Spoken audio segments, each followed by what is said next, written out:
So today we're going to talk about simplifying radicals. Now, radicals or a square root, well, there's different types of radicals, square root, cube root, etc. But we're going to just talk about square root for today. It's the inverse operation of x squared. Now, let's just remind ourselves what squaring something means. Like, for instance, if I say 1 squared, all I'm referring to is, or asking you to do, is do 1 times 1, which is obviously 1. Or 2 squared, which would be 2 times 2, which is obviously 4. 3 squared, 3 times 3. So you're just multiplying something by itself. That's all squaring is. That's easy. Now, obviously, whoops, that's not quite right. 5 is not the same thing as a 2. 5 squared is obviously 5 times 5. So squaring means you're essentially multiplying something by itself. So a square root is going exactly the opposite direction. So now, if you can kind of imagine, like these I have here, is, so if I say the square root, okay, of 9, like on this very first one right here, 9 is the perfect square. So now we want to go backwards. So what times itself will give me 9? Well, obviously, 3 times 3 equals 9. So the square root of 9, we would just write, and that's it. You don't write the radical anymore or anything like that. So some of this is a little bit of memorization. You need to know like what some perfect squares are, like for instance 121. If you don't know that, then the square root of 121, well, 121 is the same thing as 11 times 11.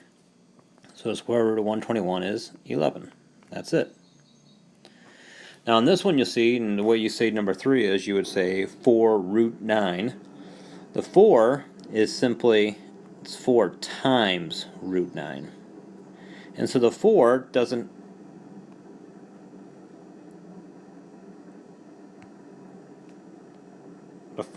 have anything to do with the square root. So you do the square root, so we just did square root of 9. Square root of 9 was 3. So I would do, just carry the 4 down. Square root of 9 is 3, so it becomes 4 times 3. And then I just multiply 12. Okay, so 4 doesn't have any impact except for at the very end where you go through and you just multiply. Alright, last one, square root of negative 100. So this is asking what times itself will get you a negative 100. Well, if you think about that, there is no such number. You can't have a number times itself get a negative. Okay, and so while you could have 10 times negative 10, okay, but the negative 10 and 10, those aren't the same number. And the square root is asking what number times itself. And so in this case, we would call this no solution. And it's true that anytime you have this negative on the inside of a radical, and especially inside of a square root, okay, it's going to be no solution every time.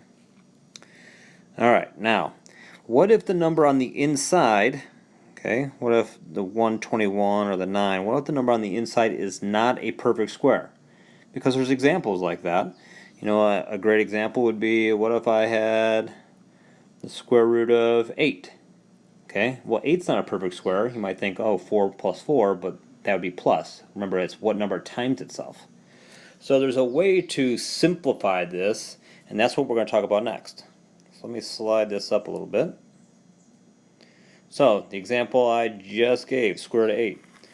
Well, if this number right here isn't a perfect square, when you're being asked to find the square root of 8, basically they're saying, okay, well, then what factors of 8 might be perfect squares? And so what you do is this. So I'm going to take this number 8, and I'm going to think, all right, what are factors of 8? Well, factors, remember, are numbers that multiply together to get you the original. So, for instance, 4 is equals 8. So now, as I look at this, I look at these individual factors, and I ask myself, all right, well, is 4 a perfect square, or is 2 a perfect square? Well, 4 is. 4 right here. So what I'm going to do here with the square root of 8 is pretty simple.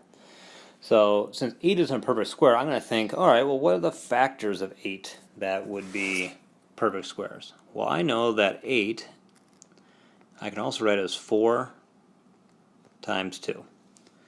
Well, now, as I look at this, I think to myself, all right, well, 4 is a perfect square. So I'm going to take the square root of 4. The square root of 4 is 2.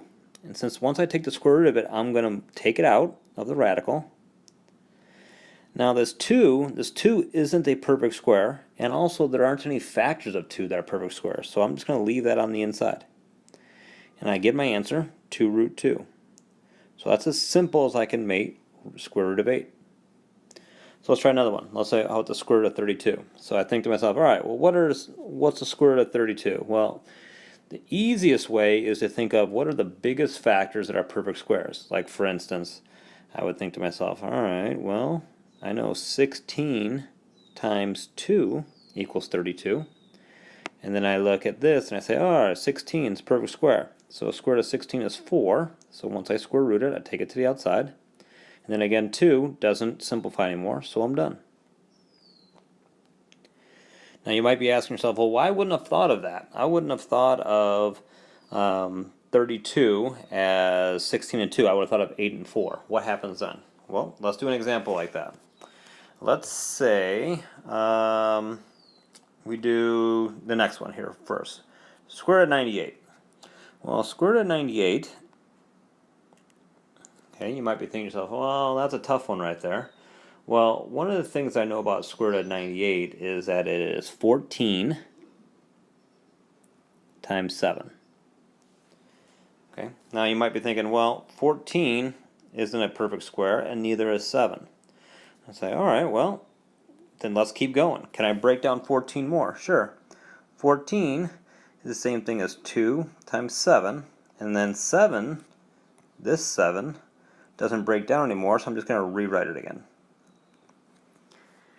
I think, all right, well, neither of those are, but notice here that I have 7 times 7. 7 times 7 is 49.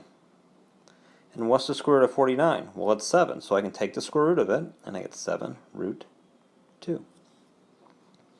Now, do I need to do this step right here, where I put 7 times 7 together to get 49? No. So another thing that you can think of is, all right, when I'm doing this, I'm either going to find something that's a perfect square, like 16 or like 4, or I look for pairs of factors. So when I have a pair of factors like 7 and 7, I know that that would multiply together to be 49, which is a perfect square. So instead of multiplying it together, I can just say, all right, well, I'm going to take this pair and just take one of them out and then write it as 7 root 2. All right, let's try another one here. How about 120? This would be a good time where you can actually hit pause and just try this one yourself. But square root of 20. So probably the natural factors people would think of would be 12 and 10. Well, 12 and 10 neither are perfect squares, so let's keep breaking them down. So let's think about this. 12 is 4 times 3, and 10 is 5 times 2. So now let's look at each one of these. Is 4 a perfect square? Sure is. So I'm going to take the square root of that. 2. Is 3 a perfect square? Nope, and it won't break down anymore.